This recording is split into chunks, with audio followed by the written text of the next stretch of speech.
beautiful? How are you at being empathetic? Empathy.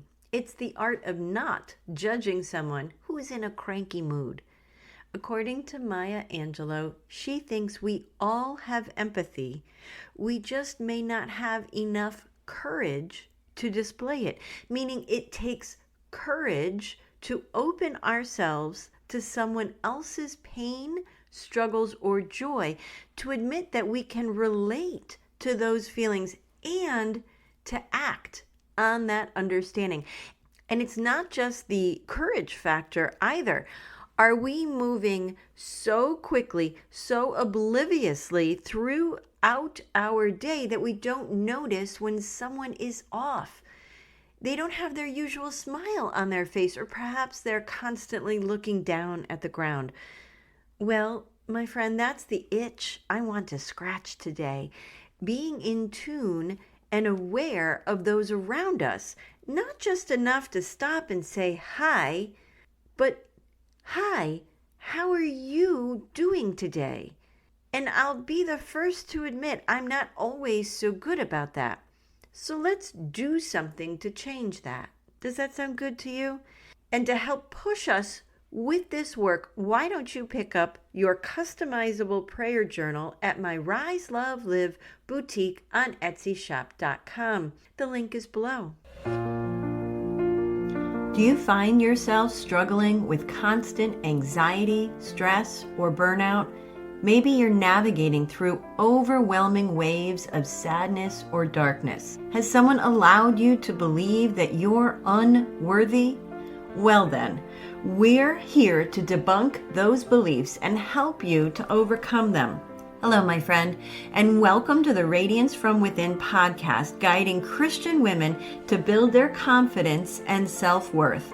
My name is Heidi, and I'm so excited to have you here.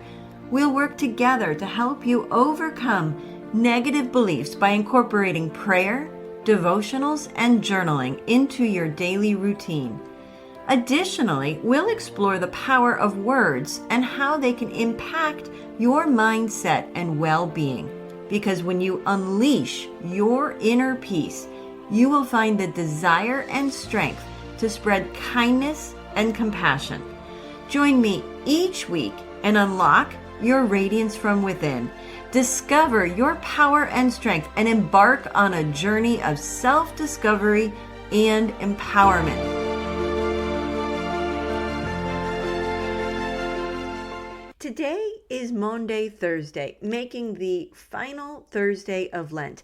And as we approach Good Friday with quiet reflection and deep contemplation, we ask, dear Lord, that you continue to fill our hearts with hope and peace, even though this season is coming to an end and a new one is about to unveil itself. We continue to have an open heart, an open mind, so that we arrive on Sunday morning with just a smidge of the love and compassion that Jesus had for us. With his courage and grace, we turn our focus outward, embracing the love and kindness laid on our hearts. I know this can be challenging while working on healing ourselves. However, I promise we will gain strength by helping someone through their fire. When we love someone else more than ourselves, we selflessly put their needs before our own. And from that act, we are rewarded with a shield of resilience. And that, my friend, is the simple act of showing empathy, understanding their perspective, and in turn showing compassion. You see, these emotions are essential when we're trying to relate to someone else's experiences. The phrase walking a mile in their shoes means immersing yourself in someone else's perspective and appreciating their struggles and joys. It's about seeing someone else's world through their eyes and feeling what they are going through. These expressions remind us that life isn't a competition to see who can outdo the other, but rather an opportunity to connect, support, and uplift one another. In fact, Ephesians 4:2 tells us to always be humble and gentle, be patient, and accept each other with love. Amen. So, how do we go about doing that? Well, there's a few things that we can do. First, listen actively and validate someone's feelings by paying close attention to what they say and acknowledging their emotions. You can also express understanding by offering support without judgment, demonstrating empathy and a willingness to assist them through their difficulties. In fact, I'd like to take that one step further. Offer support without solution. Sometimes people just need to be heard, and sometimes they're lucky enough to come to that solution themselves. So don't always be ready to give a solution because they may not be ready to hear it just quite yet. Along those same lines, use nonverbal cues such as nodding, maintaining eye contact, and using appropriate facial expressions to show that you're engaged and receptive to their communication. And this one is important. Often we sit with someone, we have a cup of tea, a glass of wine, or what have you. They pour their heart out to us. We do all the right things. We're non-judgmental. We have empathy. We're actively listening and we're nodding all the while. Everyone goes home, and a week later, did you follow up with them?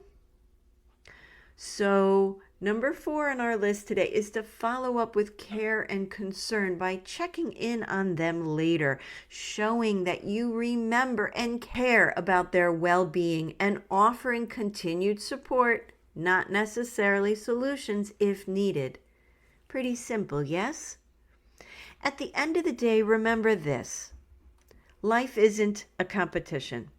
Everyone experiences bad days, so help someone whenever possible, just as you'd want them to help you during tough times.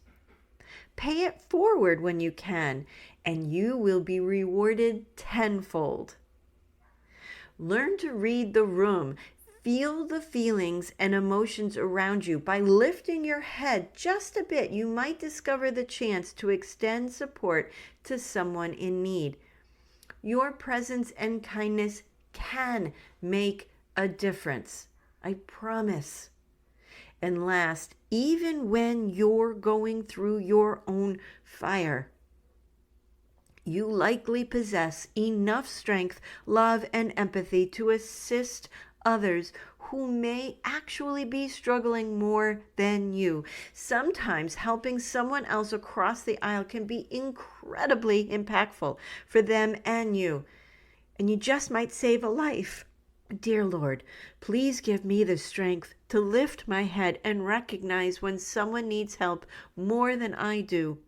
I pray for your grace and mercy that I might extend 1/10 of the love and compassion Jesus showed us on that dark and lonely day. Allow us the serenity and rejoice in the day the Lord made. Enjoy this peace, my friend, and then celebrate with joy in your heart. We lift all of this up in Jesus' name. Amen. I believe in you. Now, it's your turn. Thank you for joining me on today's podcast. But before you go, a simple request. If this podcast has made a difference in your life, please leave a review where you listen and share this episode with someone who could use a little light today. Knowing my show has impacted your life brings me so much joy. Remember to explore my Etsy boutique to discover the workbook you need most this month. And until next time, my friend, ignite inspiration, spread hope, and dance with faith.